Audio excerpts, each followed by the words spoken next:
Covid से लड़ाई कर रहे हैं तो एग्रेसिव टेस्टिंग सबसे बड़ा हथियार है। और जैसा मैंने पहले भी आपको बताया था कि WHO के गाइडेंस नोट में ये कहा गया है कि एडिक्वेट टेस्टिंग तब होती है जबकि आप प्रतिदिन 140 टेस्ट प्रति 10 लाख पॉपुलेशन करें और इस दर को लंबे समय तक कायम रखें। So you need to do 140 tests per day per million and you need to continue this level of testing over a prolonged period of time। तो आप देखेंगे कि वर्तमान में भारत में हम 180 टेस्ट पर डे पर मिलियन पॉपुलेशन कर रहे हैं।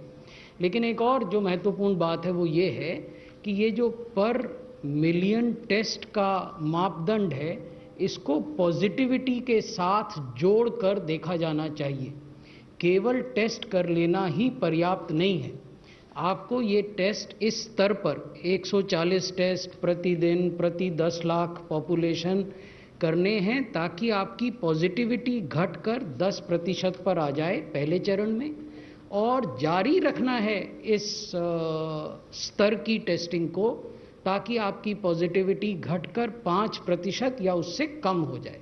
सो that is the ultimate aim, to maintain this level of testing and to bring positivity down to 5% eventually और इवन लोअर देन दैट।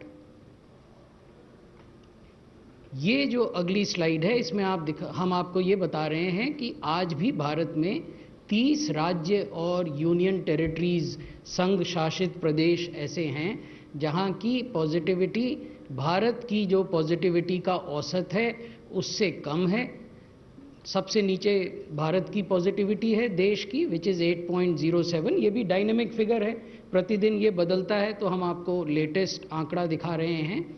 और ये वो राज्य हैं, कुछ राज्य, क्योंकि 30 राज्य हम आपको इस स्लाइड में नहीं दिखा रहे हैं, लेकिन वो बड़े राज्य हैं जहां की पॉजिटिविटी देश की पॉजिटिविटी से कम है।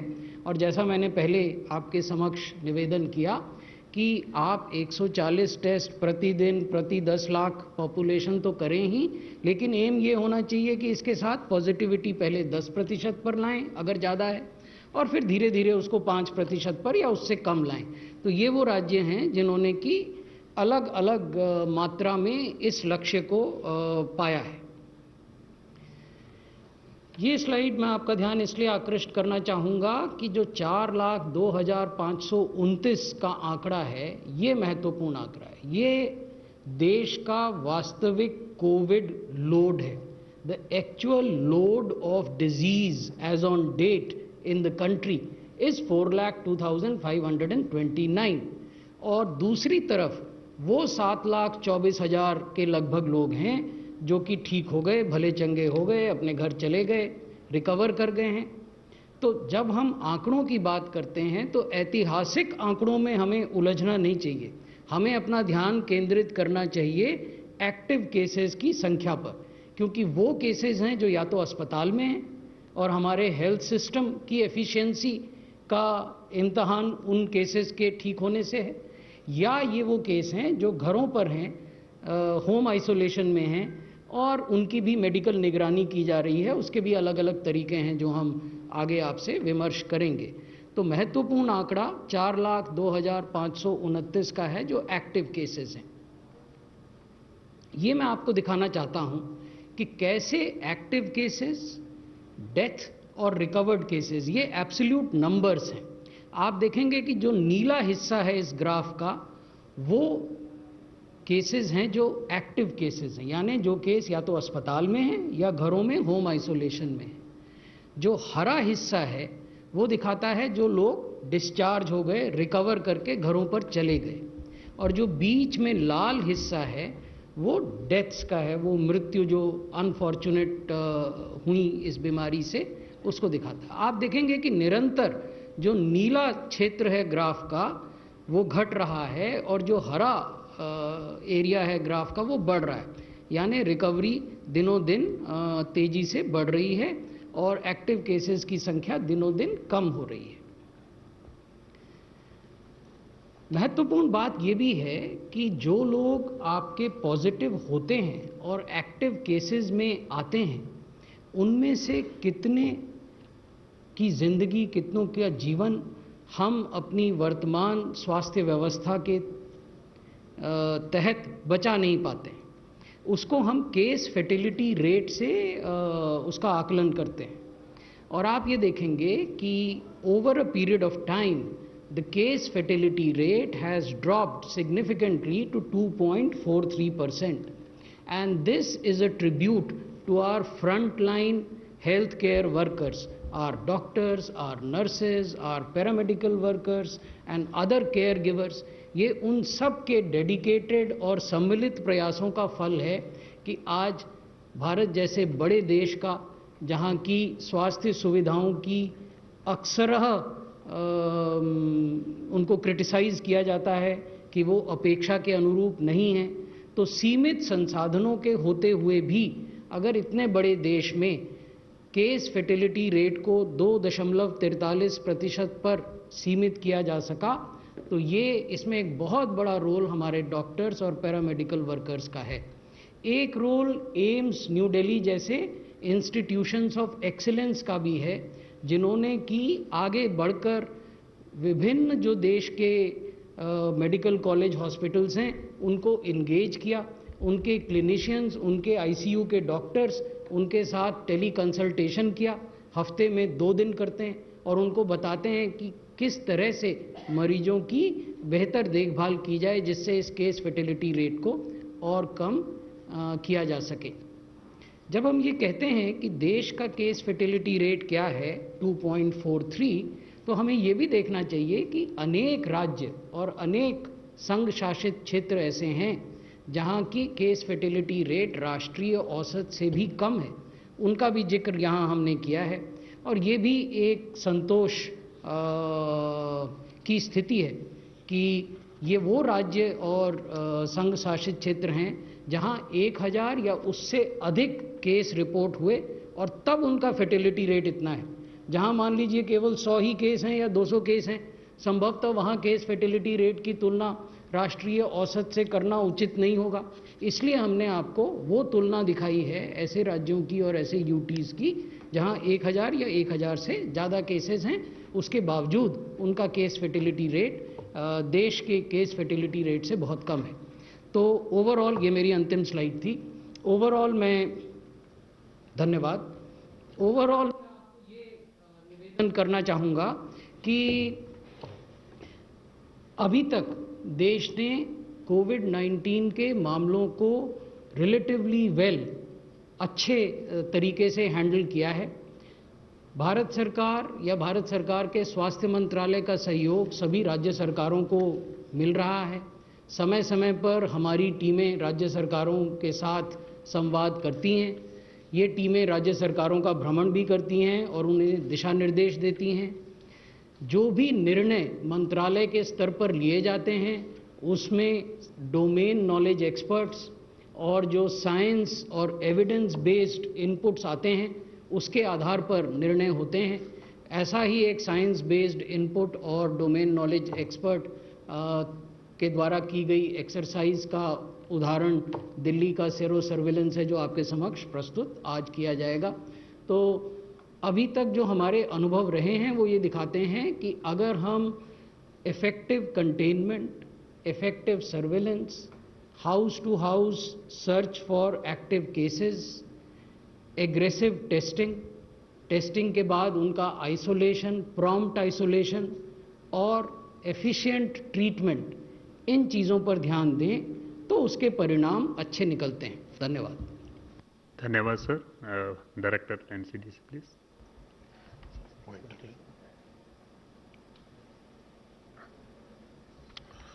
धन्यवाद और सभी लोगों को नमस्कार।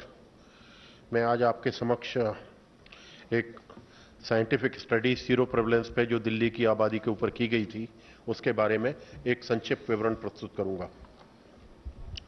जैसा कि आप सभी इस बात से जानकारी रखते हैं कि हमारे पास 2 प्रकार के टेस्ट होते हैं।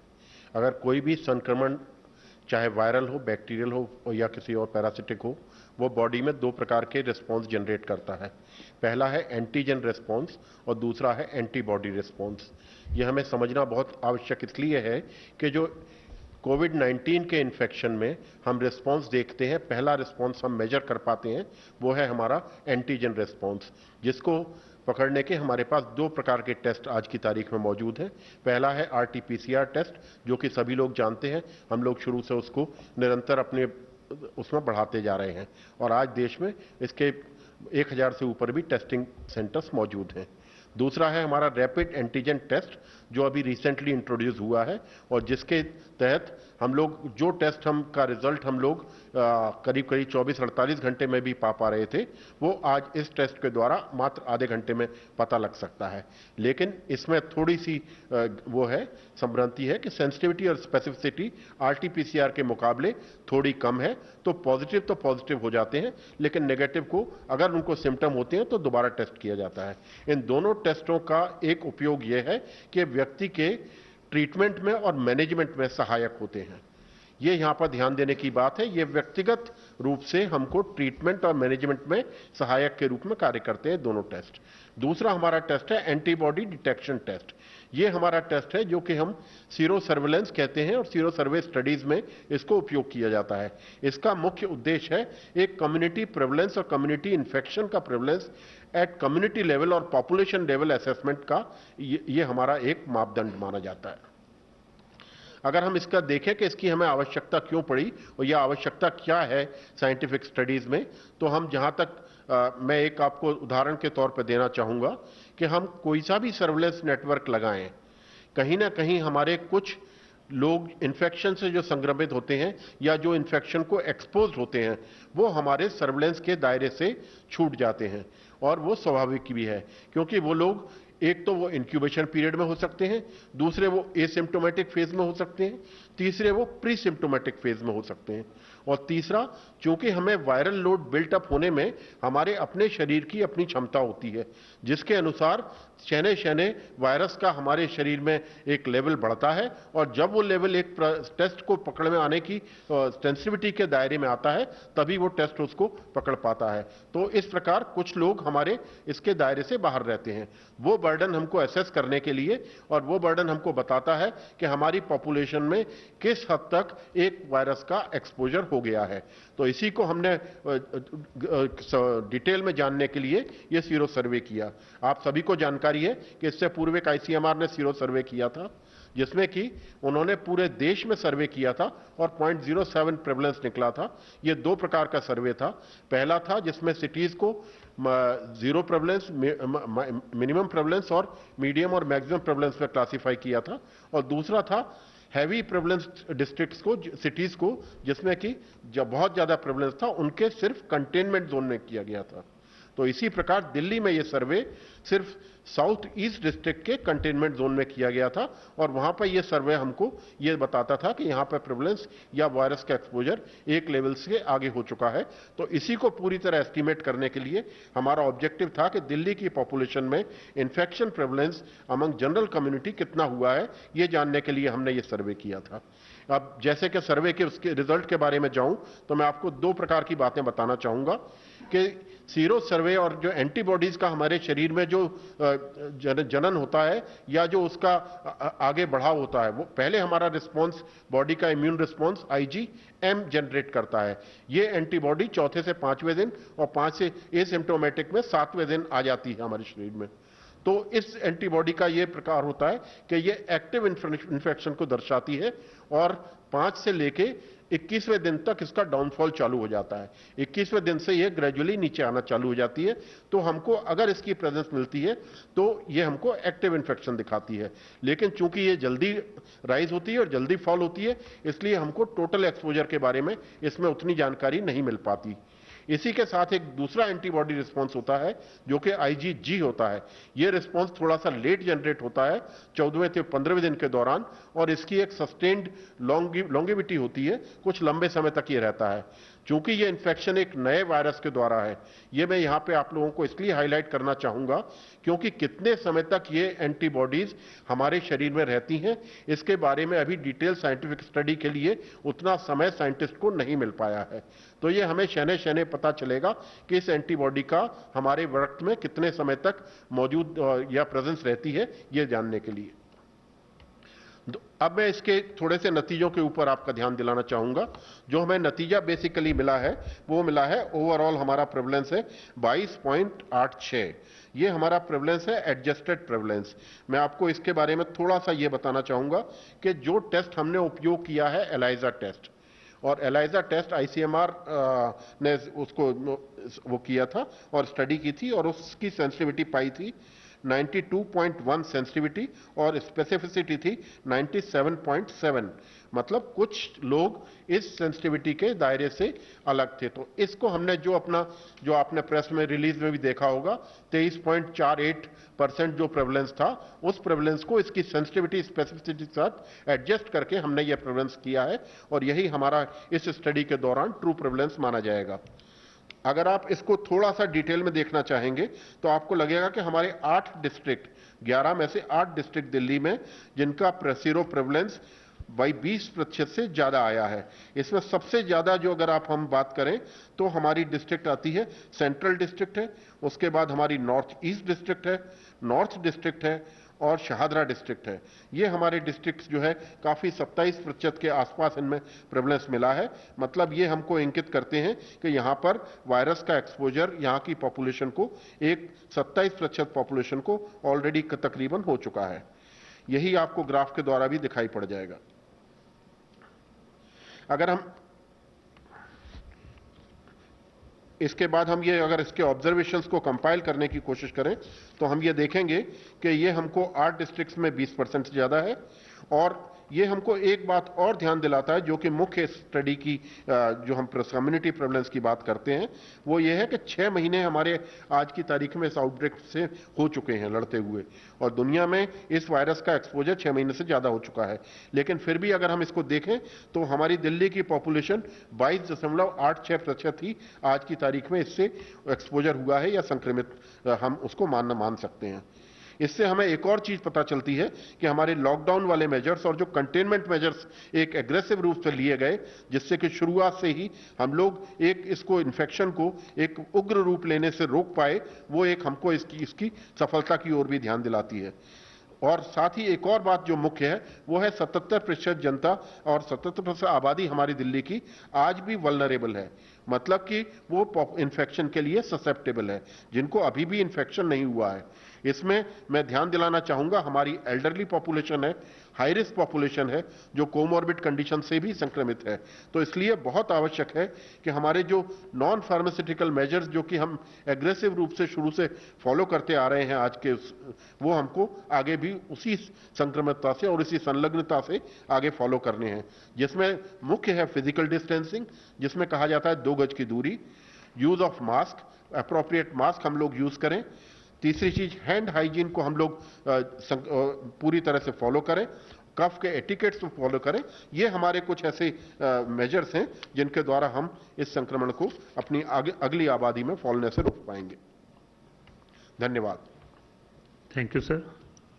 Doctor Paul please. धन्यवाद। आज हम प्रस्तुत कर रहे हैं आप सबके सामने एक साइंटिफिक स्टडी। ऐसी studies from time to time करना इसलिए ज़रूरी होता है कि हम देख सकें कि ये पैंडेमिक किस तरह बढ़ रही है, कितनी पॉपुलेशन को इसने अफेक्ट किया है, हमें लेसन्स क्या मिले हैं। तो जो 4 बिंदु मैं प्रस्तुत करना चाहूँगा जो इतना अच्छा एफर्ट किया है एनसीडीसी ने दिल्ली सरकार के साथ मिलके, उसको ये उभार के आपके सामने आता है। उससे सबसे पहले है कि ये जो आज हम पिक्चर देख रहे हैं 23% के लगभग ओवरऑल दिल्ली की पॉपुलेशन में संक्रमण हो चुका है और एंटीबॉडीज़ बन गए हैं। अगर उसकी हम पिक्चर देखें कि ये कब का है, ये जो प्रेवलेंस आई है ये किस डेट्स की हैं, तो ये ज़रूरी है जानना कि हमारा सर्वे जो हुआ था वो 27 जून से लेकर 10 जुलाई के भीतर हुआ था। डेटा कलेक्शन जो थी 5 जुलाई तक थी। तो ये लगभग हमें जो पिक्चर पेश करता है ये 3rd वीक ऑफ जून की करता है। 18-19 जून को जो सीन था ये उसको उद्धरित करता है। एंटीबॉडी बनने में, जैसे बताया गया, डॉक्टर सुजीत ने अच्छी तरह से पिक्चर के साथ समझाया आपको, आईजीजी एंटीबॉडी के लिए लगभग 14 दिन लगते हैं। तो लेके चलिए कि ये 20 जून 19 जून के आसपास जो पिक्चर थी, उस समय अगर आपको ध्यान होगा तो बहुत तेज़ी से केसेस बढ़ रहे थे, 3000 से भी ज़्यादा केस पर डे लगभग हो रहे थे। और उसके बाद में धीरे धीरे बदलाव आया और आज हम एक अच्छी पोजीशन तक पहुंचे हैं। तो पहला है कि ये किस समय को डिपिक्ट करता है, ये हमें उससे हमें मदद मिलती है सारी इस चीज़ को समझने के लिए। और ये एक जनरल दिल्ली का सीन है और बहुत बड़ा सर्वे किया गया, 20,000 से भी ज़्यादा व्यक्तियों का सर्वे किया गया और इसलिए हमें ये बहुत रोबस्ट डेटा है। इसको हमें जिसको समझ के हम इस्तेमाल करेंगे अपने डिजीज़ कंट्रोल में भी और सिटीजन्स को भी इसका पता होना चाहिए कि हम किस तरह से इस तरह से आगे बढ़ रहे हैं।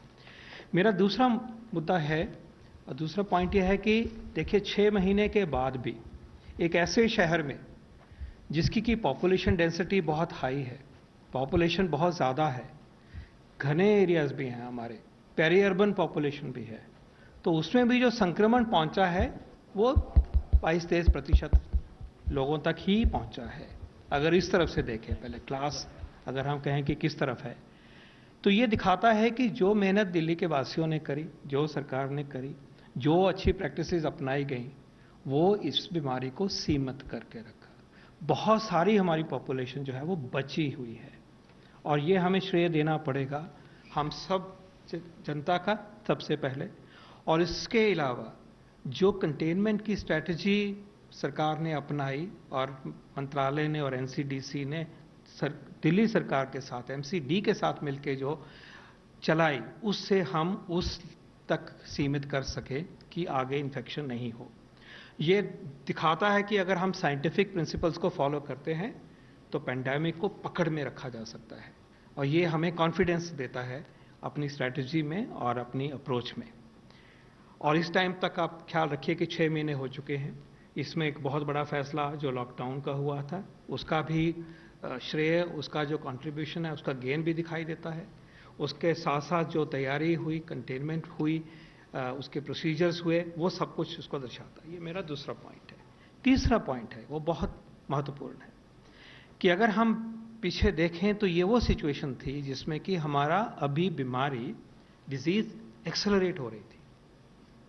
20, 22, 21 जून तक ग्राफ दिल्ली का तो था, वो बढ़ रहा था। उसके बाद ये सब कुछ होते हुए भी और लाइफ नॉर्मल चलते हुए भी कोई नई रिस्ट्रिक्शन नहीं लाई गई। जब और तेजी लाई गई डिसीज कंट्रोल के लिए तो उसका असर दिखा। तो जिस वजह से, जिन वजहों से हमने इसको सीमित किया, उनको जब और भी पक्का किया गया, उसका रिव्यू लेने के बाद जुड़ के एक मेहनत की गई, तो हमें रिजल्ट मिला कि हम उस संक्रमण को और भी दबा सकते हैं। और आज कहाँ पे लगभग 3800-3900 पर डे केसेस हो रहे थे, आज 1000 से नीचे केसेस हो रहे हैं। ये भी दिल्ली ने करके दिखाया। तो ये भी हमें कॉन्फिडेंस देता है और ये बहुत इंपॉर्टेंट बात उभर के आ रही है in terms of disease control, that when you work in a systematic way, by contact tracing, by testing, by containment, by isolation, by quarantine, और एकजुट होकर उसको आप लागू करते हैं तो असर दिखाई देता। और इसके साथ साथ नॉर्मल जिंदगी को जीते हुए हम सब जो फिजिकल डिस्टेंसिंग की बेस्ट प्रैक्टिसेस को लेके सस्टेन कर पाए हैं, उसका श्रेय भी उसको चीज़ को जाता है। तो ये एक जो स्टोरी लाइन है, उसको आगे जो हुआ है उसमें जो कॉन्फिडेंस हमें दिखाई देता है एक कलेक्टिव अप्रोच का, वो भी इसमें चिन्हित हुई है जब हम आज इस सर्वे को देखते हैं। मेरा लास्ट पॉइंट है जो कि शायद सबसे महत्वपूर्ण है। अब याद रहे कि अभी भी 77% हम सब संक्रमित नहीं हुए हैं। संक्रमण हो सकता है। वायरस को वो सब व्यक्ति पसंद हैं जिनके अंदर अभी संक्रमण नहीं हुआ, क्योंकि वो वहाँ पहुँचेगा। और 77% जो है नंबर बचा हुआ है, ये अच्छी बात है। लेकिन हमें ये कोई गारंटी और लाइसेंस नहीं देता कि हम जो अपना चौकन्नापन है, जो हम अपने आप को केयर करना है, फिजिकल डिस्टेंसिंग की बात है, मास्क की बात है, कफ एटिकेट की बात है, थूकना नहीं है इसकी बात है, आरोग्य सेतु अपनाना है, अपने एल्डरली को और वल्नरेबल कोमॉर्बिड वाले जो भाई बहन हैं, बुजुर्ग हैं, उनको बचा के रखना है। वो सारे ही मुद्दे हमें अभी और चौकसी से और जोरों से आगे चलना है लेके, क्योंकि कभी भी ये वायरस इंडिविजुअल को, नंबर तो एक चीज होती है, लेकिन जब कि इंडिविजुअल को इफेक्ट करता है तो जो उसका हश्र हो सकता है वो हमें और उसके फैमिली पे जो असर पड़ सकता है उसको हमने और अपने आप को और दूसरों को, व्यक्तियों को, परिवारों को, कम्युनिटीज को बचाना है। तो ये सबसे महत्वपूर्ण लेसन ये है कि अभी तक कंटेन कर सके हैं, स्ट्रैटेजी काम करती है और कंटेनमेंट में आगे जो इफेक्टिव रिजल्ट्स दिखाई दिए जा रहे हैं वो भी सामने आ रहे हैं, वो एक्सप्लेन भी हो रहे हैं कि जब हम एफर्ट करते हैं ये सब संभव होता है। लेकिन आगे अभी भी हमें याद रखना है कि प्रिकॉशंस भी रहेंगी और जो डिजीज कंटेनमेंट के एफर्ट हैं उसमें भी कोई कमी नहीं हो सकती, और भी तेजी लाई जाएगी और भी ऊर्जा उसमें डाली जाएगी और सब मिलके जनता, सिटीजन्स, एमसीडी, दिल्ली सरकार और यूनियन गवर्नमेंट मिलके इस बीमारी को कंट्रोल में लाएंगे और हम कोरोना के अगेंस्ट इस फाइट को हम जीत के दिखाएंगे। तो एक महत्वपूर्ण दिन है जिस दिन हमने एक important scientific study, scientific information आपके सामने प्रस्तुत करी है। Before I close, I would like to make an important announcement through you, targeted to our doctors across the country. जैसा कि सेक्रेटरी महोदय ने बहुत अच्छी तरह से समझाया कि हमारा देश में मोर्टेलिटी रेट इस बीमारी का अमंग द लोएस्ट है, लेकिन हमने उसको और भी नीचे लाना है अपनी क्वालिटी ऑफ केयर दे के। तो इस उपलक्ष्य में all India institute of medical sciences ने ministry of health and family welfare और नीति आयोग के साथ मिलकर एक national clinical grand rounds on कोविड-19 का एक प्रोग्राम शुरू करना है कल से, जिसमें कि उम्मीद यह है कि उस रिमोट और वीडियो सिस्टम के साथ आउटरीच जो होगा वो हम उम्मीद करते हैं कि हर डॉक्टर जो जहां भी है हमारे देश में, बड़े शहर में, छोटे शहर में, कस्बे में, जहां भी वो काम कर रहे हैं, उनका जो बेस्ट प्रैक्टिसेस हैं, एविडेंस बेस्ड ट्रीटमेंट है कोविड-19 की, सीरियस मरीजों की, वो हम उनके सामने प्रस्तुत करें, क्योंकि ये इन्फॉर्मेशन बदलती रहती है। इसलिए एक प्रक्रिया चालू कर रहे हैं कि हम नेशनल ग्रैंड राउंड्स करेंगे, क्लिनिकल बातें करेंगे और वो जो एक्सेस है वो बड़ी आसानी से हो सकती है। covid.aims.edu/CGR, रिपीट कर रहा हूं, covid.aims.edu/CGR। मैं चाहूंगा कि हमारे सारे ही डॉक्टर भाई बहन सारे देश में इस सिस्टम के साथ, इन इवेंट्स के साथ, इन ग्रैंड राउंड्स के साथ जुड़ें, ताकि जैसे जैसे हमें इस बीमारी को टैकल करने की समझ बढ़ती जा रही है वो डिस्कस हो, आपके सवालों का भी जवाब दिया जाएगा। एक्सपर्ट्स होंगे एम्स के बाहर की जो इंस्टीट्यूशंस हैं, प्राइवेट सेक्टर की भी, सेंटर्स ऑफ एक्सीलेंस की, वो भी जुड़ेंगे। तो ये एक मुहिम की तरह हम आउटरीच करने की प्रयास कर रहे हैं। मैं चाहूँगा कि सब लोग इसमें जुड़ें। लेकिन आज हम एक साइंटिफिक स्टडी को सेलिब्रेट कर रहे हैं, उससे जो हमने सीखा है उसको संजोएंगे और उसको लेके आगे बढ़ेंगे। धन्यवाद। धन्यवाद सर। सबसे पहले मैं एक ऑनलाइन क्वेश्चन पढ़ देता हूँ। What has been the role of experts in the ministry in the whole COVID response? Have they contributed in any way? This is the role of the experts.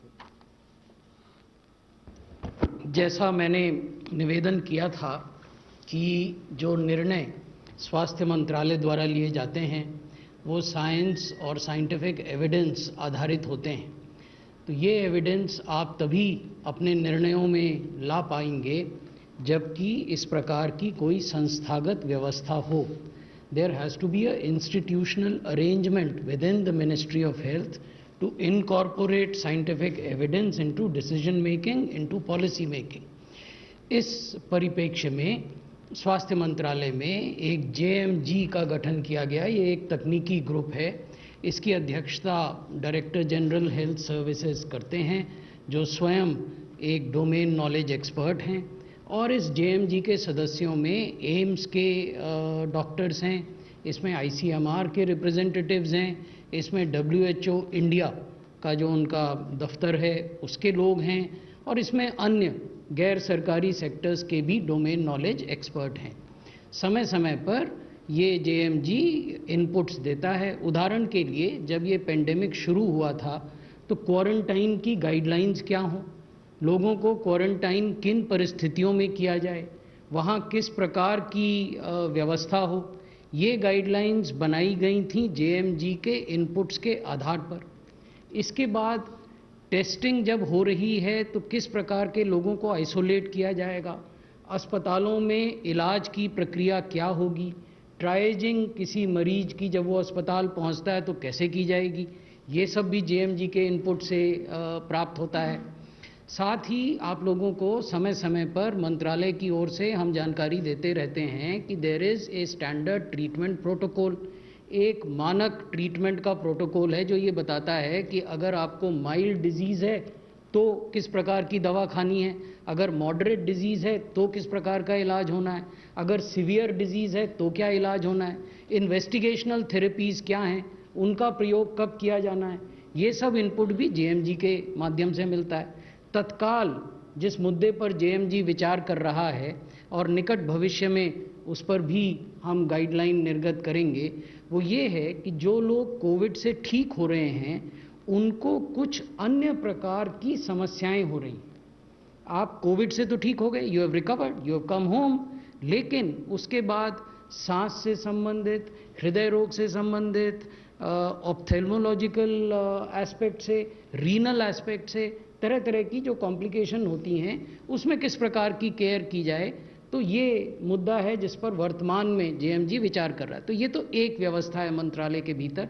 एक अन्य व्यवस्था टेक्निकल टास्क फोर्स की है जिसमें doctor Paul एक बहुत बड़ी भूमिका निभाते हैं, और वो वैक्सीन और डायग्नोस्टिक्स और टेस्टिंग इत्यादि मुद्दों को देखते हैं, और वहाँ से जो इनपुट मिलते हैं उसके आधार पे भी हम गाइडलाइंस निर्गत करते हैं। Number 11.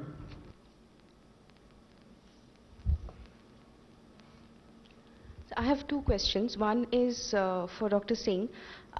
What was the age range of the subjects of the survey? And another question I have is for the Health Ministry. I saw that slide on testing, and Delhi is currently testing per million per day, if I remember correctly, about 3 times the national average. Yet Delhi missed, Delhi's current thing is 1.5 lakh around, I think, the current tally. So it missed this many cases. For a population of 2 crore, we are talking about 46, 47 lakh people. So are we worried, and does this survey in a sense prove what people have been saying, that our testing is not sufficient? Technical aspect. Are we worried in respect of Delhi? No, we are not. Are we satisfied? Partially, not fully. We need to see these numbers stabilize over a period of time. Did Delhi test enough? Now this is a question which requires a elaborate answer, but I'll try to summarize this in the next few sentences. Let's look at first week of June.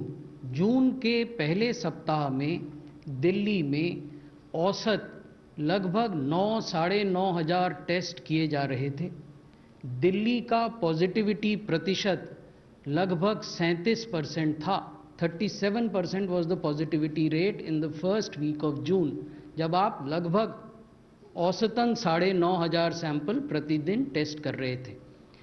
और उस समय इस प्रकार की संभावना व्यक्त की जा रही थी कि दिल्ली में लाखों लाख केस हो जाएंगे और दिल्ली की जो स्वास्थ्य व्यवस्था है वो चरमरा जाएगी। और उस समय केंद्र सरकार ने अनेक डोमेन नॉलेज एक्सपर्ट्स, जिसमें डॉक्टर पॉल नीति आयोग से, प्रोफेसर रणदीप गुलेरिया डायरेक्टर एम्स नई दिल्ली से, doctor Balram Bhargava DG ICMR, doctor Sujeet Kumar Singh director NCDC, इन सबको आमंत्रित किया और ये कहा कि आप दिल्ली सरकार के साथ मिलकर काम करें और एक व्यापक स्ट्रैटेजी बनाएं जिस पर दिल्ली सरकार अमल करे और देखें कि स्थितियां कितनी सुधर पाती हैं। ये जून के पहले सप्ताह की बात है। उसके बाद एक स्ट्रैटेजी बनाई गई जो डोमेन नॉलेज एक्सपर्ट्स ने बनाई, science based evidence based strategy, जिसमें ये कहा गया कि हालांकि उस वक्त भी दिल्ली के जो औसत प्रतिदिन टेस्ट थे वो देश के एवरेज से ज़्यादा थे, आपको इसको कहीं अधिक बढ़ाने की आवश्यकता है। अब जुलाई के पहले सप्ताह की पिक्चर आपको बताते हैं। जुलाई के पहले सप्ताह में दिल्ली में औसतन 25,000 टेस्ट प्रतिदिन हो रहे थे। दिल्ली का एवरेज 9% आ गया था, आज और घट गया है। जहां जून में दिल्ली ने एक दिन में 3,900 पॉजिटिव केस एक दिन में रिपोर्ट किए थे, कल दिल्ली ने केवल 950 केस रिपोर्ट किए हैं। तो इसका अर्थ ये है कि जो स्ट्रैटेजी इन सब लोगों ने बनाई और जिसका पालन दिल्ली सरकार ने किया, उस स्ट्रैटेजी में बेहतर कंटेनमेंट किया गया, बेहतर सर्विलेंस किया गया, हाउस टू हाउस सर्च की गई, टेस्टिंग को 3 गुना बढ़ा दिया गया। टेस्टिंग में जो लोग पॉजिटिव और लक्षण वाले पाए गए उनको फिजिकली डेंस पॉपुलेटेड इलाकों से बाहर निकालकर कोविड केयर सेंटर या अस्पतालों में ले जाया गया और उसकी वजह से ये आज की स्थिति हम देख रहे हैं। तो उस हद तक संतोष किया जा सकता है। जो डॉक्टर पॉल पहले कह रहे थे कि अगर आप साइंस बेस्ड स्ट्रैटेजी अपनाते हैं, कॉन्टैक्ट ट्रेसिंग और टेस्टिंग पर पूरा बल देते हैं, तो आज भी आप स्थिति को किसी भी इलाके में, दिल्ली तो एक उदाहरण है, आप नियंत्रण में ला सकते हैं। अब एक हिस्सा रह गया आपके सवाल का, वो ये है कि कुछ लोग तो छूट गए। तो मैं आपका ध्यान आकृष्ट करना चाहूँगा डॉक्टर सुजीत के प्रेजेंटेशन पर, जो प्रारंभ में ही उन्होंने कहा था कि जब भी इस प्रकार की कोई महामारी पेंडेमिक फैलती है तो कुछ ना कुछ लोग जो एसिम्प्टोमेटिक या प्री सिम्प्टोमेटिक होते हैं वो हमेशा छूट जाते हैं, भविष्य में भी छूटेंगे वो। लेकिन आपका प्रयास ये होना चाहिए कि अगर आप नदी के बीच में खड़े हैं नाव पर और आपके हाथ में जाल है, तो आपका जाल इतना बड़ा हो और आप इस तेजी से उसको फैलाएं कि अधिकांश मछलियां उस जाल में आए। आप ये नहीं कह सकते कि नदी के बीच में खड़े होकर जिसमें मछलियां भरी हुई हैं आप एक छोटा जाल लेकर फिशिंग करने के लिए उतरेंगे। तो ये स्ट्रैटेजी का अंतर है। तो वो स्ट्रैटेजी के अंतर को एड्रेस किया और उस एड्रेस करने के परिणाम दिल्ली में निकले। 114 तो सेकंड नहीं, एज ग्रुप, हाँ, मैं एज ग्रुप हमने जो लिया 1 साल से बड़े वाले और पूरे एडल्ट पॉपुलेशन को लिया, इसमें 2 में डिवाइड किया था हमने, लेस देन 18 ईयर्स और ग्रेटर देन 18 ईयर्स। ये हमारा सैंपल डिज़ाइन था और हमने पूरी पॉपुलेशन को डिस्ट्रिक्ट वाइज पॉपुलेशन से प्रोपोर्शनेट पॉपुलेशन सर्वे के हिसाब से सैंपलिंग की थी। It was a 3-stage sampling design. 114 Sir, this side to your right. Sir, firstly, if you combine and see the numbers of the Sero study and then also look at the trend of Delhi, does it show that that Delhi has passed the peak? Because yesterday AIIMS director has had basically referred to this. So if you look at both the studies, trends, has Delhi passed its peak? Secondly, there are multiple vaccines being developed across the world. What will be India's strategy on choosing those vaccines for its 1.3 billion population? I'll take, okay, तो I take the first part जो आपने कहा अभी कि जो trend हमें दिख रहा है। देखिए, वायरस का बिहेवियर हमें समझना पड़ता है कि एक ससेप्टेबल जब पॉपुलेशन वायरस को मिलती है, मतलब 100% लोगों को वो इन्फेक्ट कर सकता है, तब बट नेचुरल है इन्फेक्शन रेट हमारा ज़्यादा होता है, इन्फेक्टिविटी ज़्यादा होती है और ज़्यादा लोग संक्रमित होते हैं। इसको अगर हम सब क्लासीफाई करके देखें तो हमारे, हालांकि इसमें और फैक्टर्स भी आते हैं, लेकिन दिल्ली की पॉपुलेशन जब पूरी ससेप्टेबल थी तब हमारा इन्फेक्शन रेट ज़्यादा था। लेकिन एक लेवल के बाद जब वायरस को ज़्यादा लोग नहीं मिलते तो वायरस उससे कम लोगों में जंप कर पाता है। तो हमारा ये, लेकिन जो आपका मेन क्वेश्चन है कि अगर हम इसको सीरो सर्वे को उससे कोरिलेट करें तो इसको अभी हम इतने परफेक्टली नहीं कह सकते, कारण इसलिए क्योंकि विभिन्न दुनिया के देशों में ये सर्वे किए गए हैं और सर्वे के द्वारा हम इस पूरी तरह से इस ट्रेंड को ये नहीं कह सकते कि यहां पे खत्म हो गया है, क्योंकि ससेप्टेबल पॉपुलेशन अभी भी मौजूद है और ससेप्टेबल पॉपुलेशन पर वायरस का जंप करने का उतना ही अभी भी प्रावधान है। तो इसलिए हमको इसको दोनों तरह से देखना पड़ेगा। आगे हम इसको मॉनिटर करेंगे इस प्रकार से, और जब एक समय आएगा तो हम साइंटिफिक एविडेंस के साथ उसको भी आपसे कहेंगे। और अगर हम उसको ऑप्टिमिस्टिक तरीके से आगे बढ़ाएं एज अ मैसेज, अगर हम अपनी चौकसी बरतते रहेंगे, हम अपना सोशल डिस्टेंसिंग, फिजिकल डिस्टेंसिंग को अच्छा रखेंगे, मास्क पहनेंगे या करेंगे, तो वायरस के लिए उतना ही मुश्किल होगा और हो सकता है फिर इसके बाद वो ऊपर ना आए। तो एक तरह से सोचा जाए तो पीक जो है वो हमारे हाथ में भी है, कि उसी का इंतज़ार नहीं कर सकते कि वो सबको इन्फेक्ट करे और फिर अपनी मर्जी से वो पीक बना के बैठे। हम ऐसे भी लेना चाहिए कि यहाँ तक अगर हम लेके आ गए हैं आज मिलजुल के, तो क्यों नहीं इसको और मुश्किल करें वायरस के लिए कि वो आगे ना ही बढ़े, और अगर वो होगा तो पीक हो चुकी होगी। लेकिन अगर हम इसको स्पॉइल करते हैं, इसको संजो के नहीं रखते, हम अपने जो कंट्रोल स्ट्रैटेजीज हैं उसमें एनर्जी कम करना शुरू करेंगे, तो फिर वायरस अपने तरीके से आगे बढ़ेगा। तो डॉक्टर सुजीत ने अच्छी तरह से एक्सप्लेन किया, यही हाँ एक सच्चाई है। जो वैक्सीन के बारे में आपकी सवाल है, उसका पहली बात है कि हम इस वैक्सीन की जर्नी में एक अच्छे मुकाम पे पहुंचते हुए दिखाई दे रहे हैं, और ये हमें उम्मीद देता है, होप देता है, और इसमें हमारे देश को अग्र श्रेणी में हम देखते हैं जब, तो गर्व भी होता है और प्रॉमिस भी हमें दिखाई देता है, अपने लिए ही नहीं बल्कि सारे विश्व के लिए, मानवता के लिए। अब कल की खबर है कि 2 वैक्सीन्स ने रिएक्टोजेनिसिटी दिखाई, इम्यूनोजेनिसिटी दिखाई, वुहान वैक्सीन ने और ऑक्सफोर्ड वैक्सीन ने, और उन्होंने ये भी दिखाया कि ये सेफ है, माइल्ड से साइड इफ़ेक्ट्स होते हैं और एंटीबॉडीज़ बन जाती हैं और टी सेल रिस्पॉन्स भी आती है। तो ये जो आया है नतीजा, ये हमें और भी एनकरेज करता है, और हमें उसमें ये भी बात दिखाई देती है कि उनमें से एक वैक्सीन जो है, ऑक्सफोर्ड वैक्सीन है, उसके जो बनना है, उसका मैन्युफैक्चरिंग जो है, ऑलरेडी हमारे एक अच्छी कंपनी है सीरम इंस्टीट्यूट, उनके साथ उनका एग्रीमेंट है, और हमारी ये एक बहुत अच्छी शिरोमणि कंपनी जो लाखों करोड़ों वैक्सीन पहले बना चुकी है, अभी तक के जो कार्यक्रम हैं वैक्सीन के, वो आगे बनाने में सक्षम है और मिलियंस ऑफ डोजेस बनाने की ताकत रखते हैं। और वो क्योंकि वो फेज़ 1 फेज़ 2 के अब रिजल्ट्स आ गए हैं, मैं समझता हूं कि वो अब तैयार हैं कि वो फेज़ 3 देश में करने के लिए आगे बढ़ेंगे, और इस तरह से हम सारा देश एक वैक्सीन की तरफ आगे बढ़ रहा है इस वैक्सीन के द्वारा। इसके अलावा आपको मालूम है कि भारत के indigenous 2 vaccine phase 1 phase 2 trial में आगे हैं, और वो अपने तरीके से इस जर्नी में आगे बढ़ रहे हैं। वैक्सीन जैसे जैसे उपलब्ध होंगे, जैसे जैसे उनमें सक्सेस आनी शुरू होगी, स्टॉक पाइल बनना शुरू होगा, मैन्युफैक्चरिंग शुरू होगी, तो भारत सरकार किस तरीके से इसको किस तरह से सब नीडी जो व्यक्ति हैं उन तक पहुंचना है, उसको किस तरह से लिया जाएगा, इसकी चर्चा ऑलरेडी शुरू हो चुकी है, और हम अपनी तैयारी में कोई भी चूक नहीं रखेंगे कि इस वैक्सीन को अगर कोल्ड चेन से पहुंचना है तो कैसे पहुंचे। ये अगर वैक्सीन अडल्ट्स में दिया जाना है, आज तक जो वैक्सीन है वो तो बच्चों को देते थे, 2.5 करोड़ बच्चों को दे जाते हैं 4-5 बारी फर्स्ट ईयर में।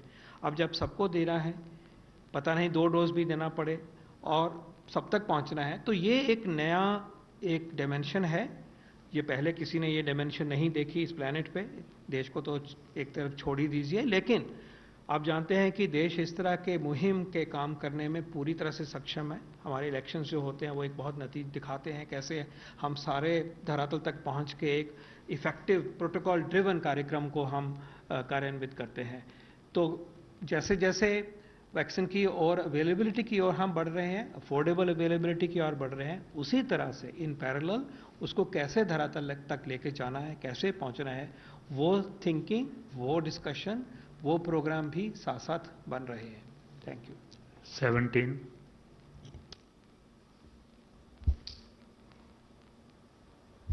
सर, मेरा 2 सवाल है। मैं नितिन हूँ डीडी न्यूज से।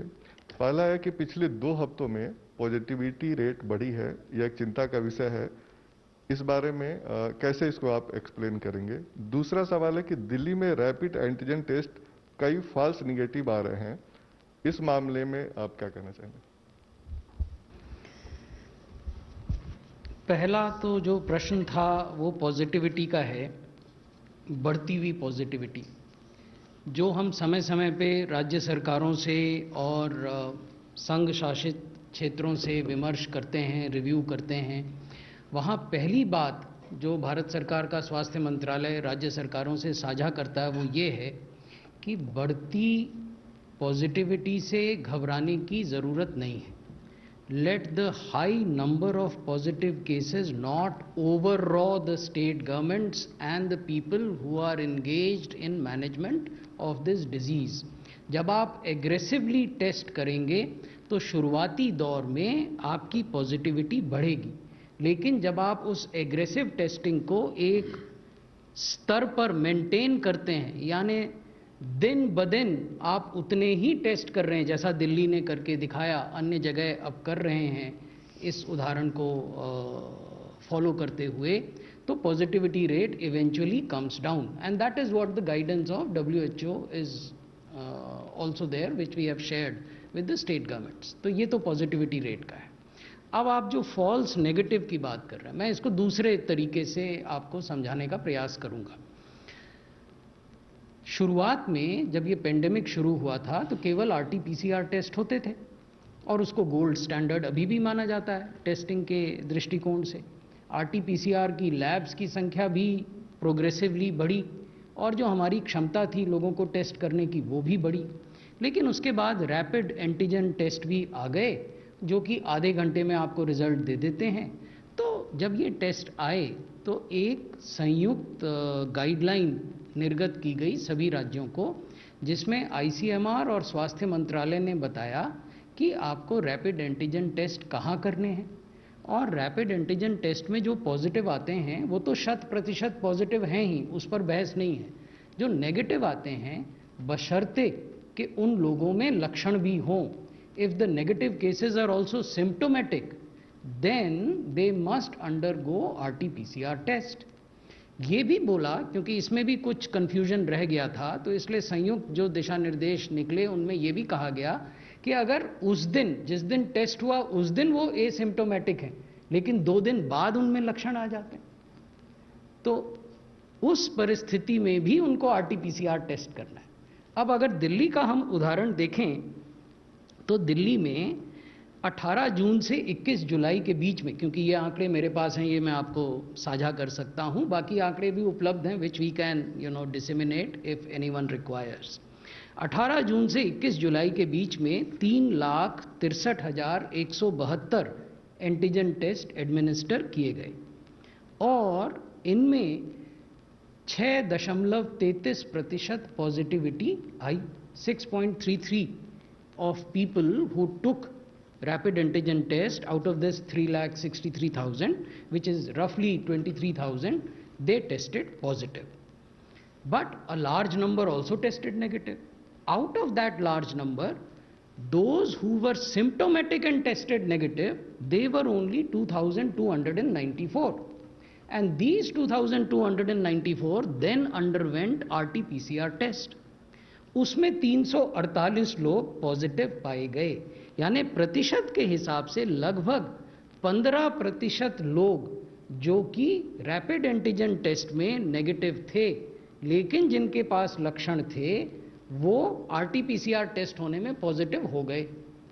तो ये दिखाता है कि क्योंकि एक प्रोटोकॉल था जो कि ICMR और स्वास्थ्य मंत्रालय ने निर्गत किया था और क्योंकि उस प्रोटोकॉल की जानकारी दिल्ली सरकार को और सामान्य जो 11 जिले हैं उनके प्रशासन को थी, तो इसलिए ये लोग भी उस नेट से बाहर नहीं निकल पाए और पॉजिटिव होने की वजह से उन पर जो भी, अगर उनको होम आइसोलेशन में रखना था तो वो किया गया, अगर उनको कोविड केयर सेंटर में ले जाना था तो वो किया गया। तो इसलिए एक प्रोटोकॉल है, ये बात, इस बात में कोई दो राय नहीं है कि रैपिड एंटीजन टेस्ट में जो लोग नेगेटिव आते हैं और जिनको लक्षण होते हैं उनको RT-PCR टेस्ट में वो पॉजिटिव भी आ जाते हैं, तो फिर उस अनुरूप कार्रवाई की जाती है। 33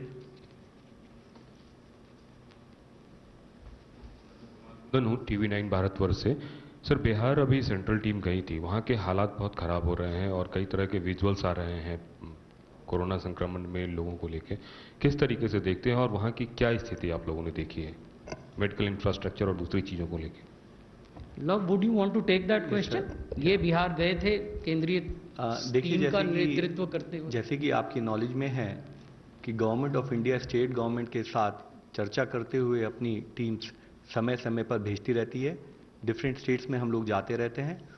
उसी के अंतर्गत हम लोग यानी कि मैं साथ में डायरेक्टर एनसीडीसी और एम्स के हमारे क्लिनिशियन हम लोग बिहार गए थे।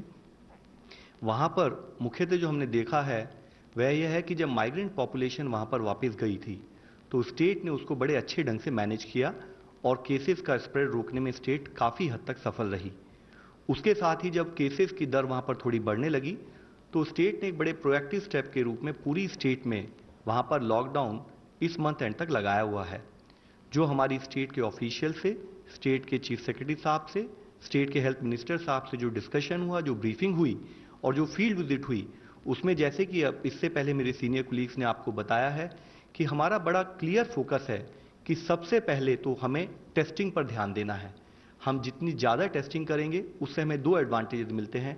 एक तो हम उस पेशेंट को टाइम पर आइडेंटिफाई कर लेते हैं जबकि वह एसिम्प्टोमेटिक या प्री सिम्प्टोमेटिक स्टेज में है, यानी कि वह सीरियस सिम्टम्स नहीं होते तो उसको हमें बेसिकली कम ट्रीटमेंट से हम उसको इलाज कर सकते हैं।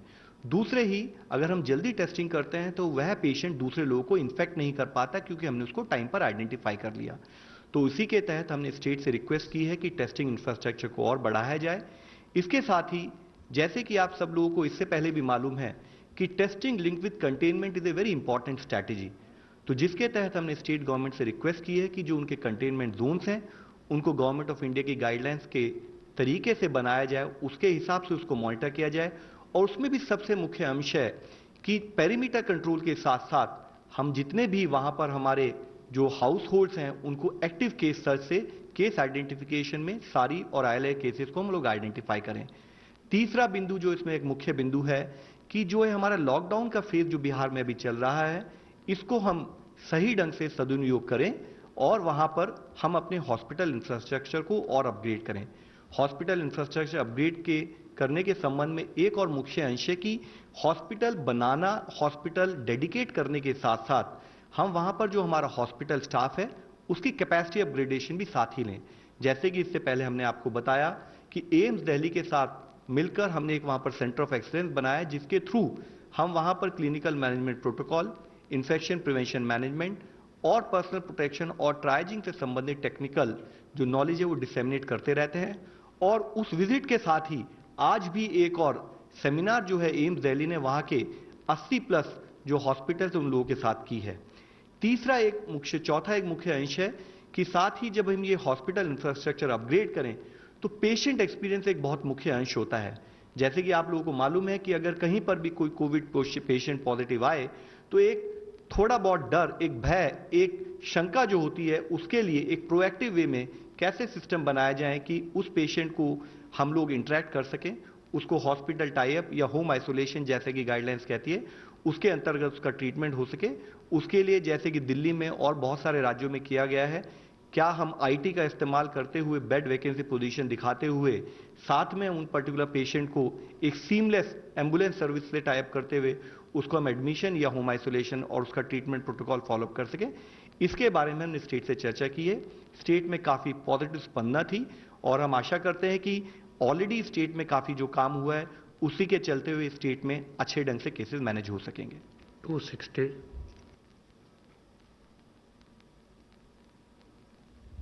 Hello. Yeah. So, sir, yesterday the AstraZeneca and Oxford vaccine trial showed some promise. Okay. Now, Serum Institute wants to conduct a phase 3 trial. Would the Indian government be providing the same sort of expedited process to Serum Institute as it provided Bharat Biotech? That's one.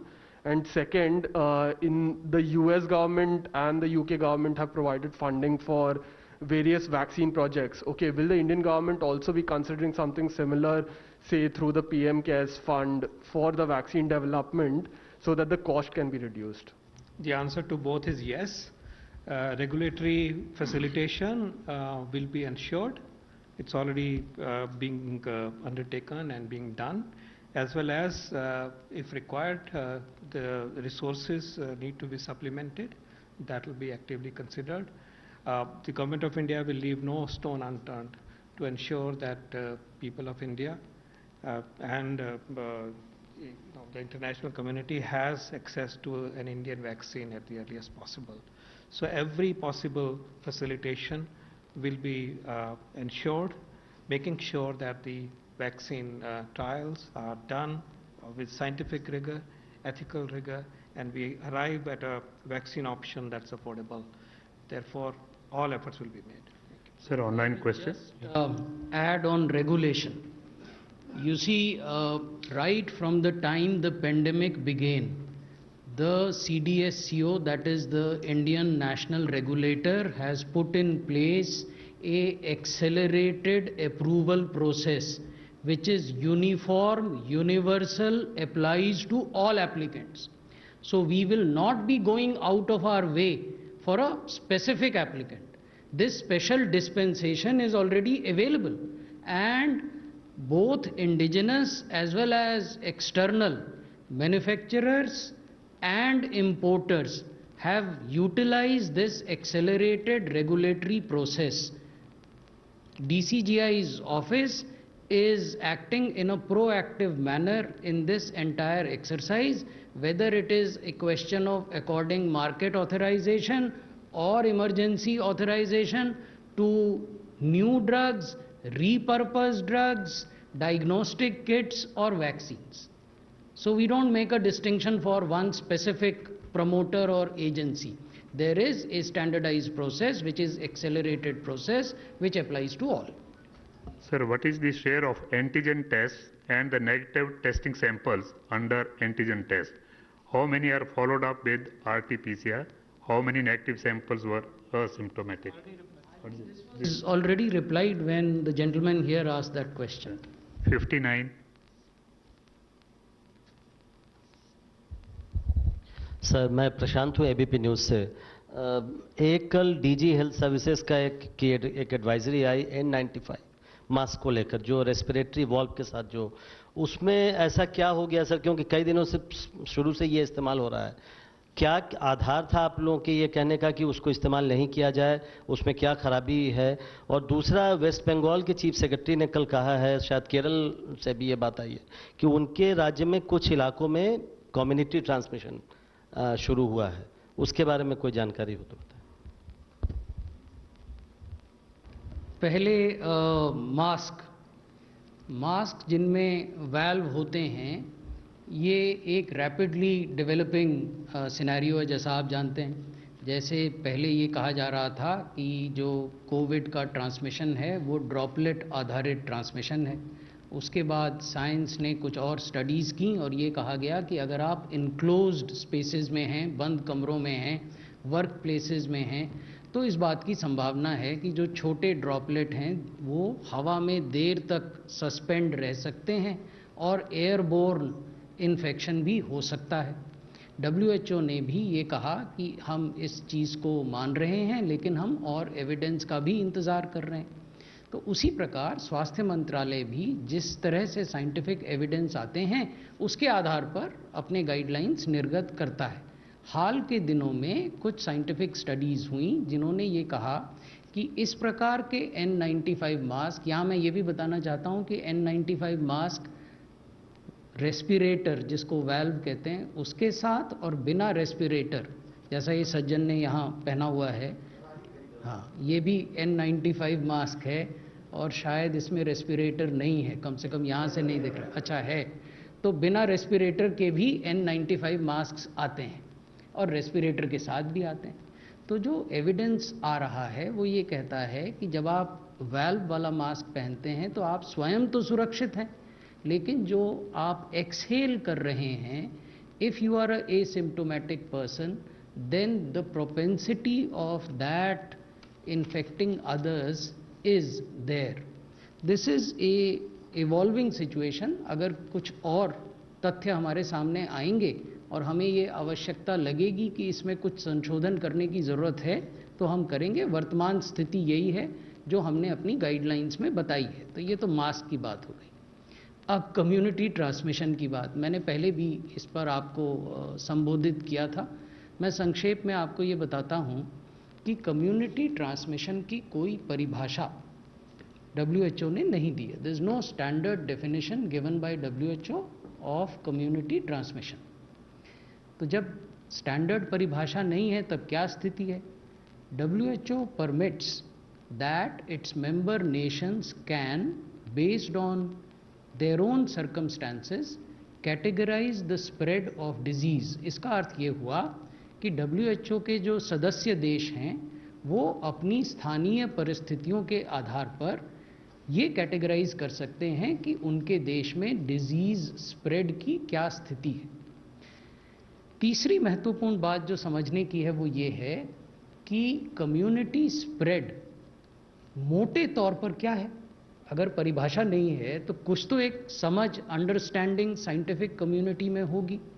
तो जो broad समझ है वो ये है, if it is impossible to trace the transmission chain then it is community transmission. अब what does this mean, ये भी समझने में कुछ कठिनाई हो सकती है। तो इसको अगर और सिंप्लीफाई करें, if it is impossible to tell who gave infection to whom, किससे किसको संक्रमण फैला, अगर आप ये नहीं बताने की स्थिति में हैं तब वो कम्युनिटी ट्रांसमिशन की स्थिति है।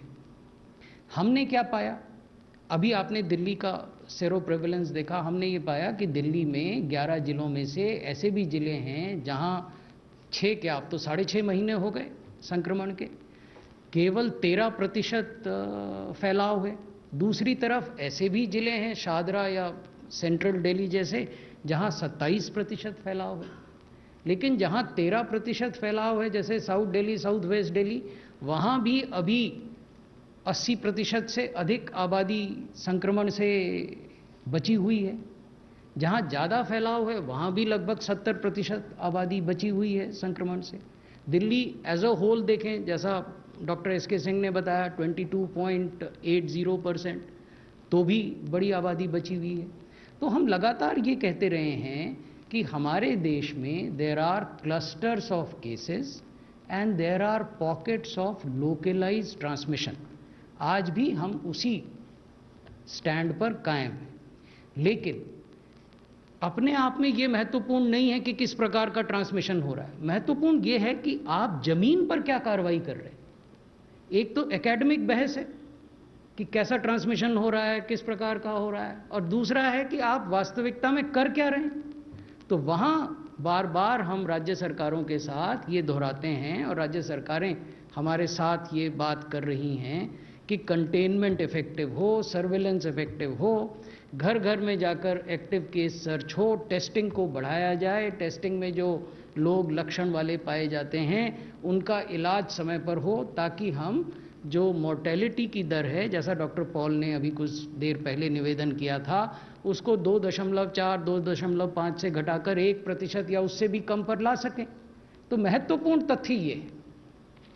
36 हमें याद रखना है, हमें याद रखना है कि जिस सिचुएशन से भारत गुजर रहा है और भारत के डिफरेंट एरियाज गुजर रहे हैं, जो सेक्रेटरी साहब ने बात कही वो बहुत एक इम्पॉर्टेंट बात है। हम कंटेनमेंट स्ट्रैटेजी को इफ़ेक्टिवली लागू करेंगे।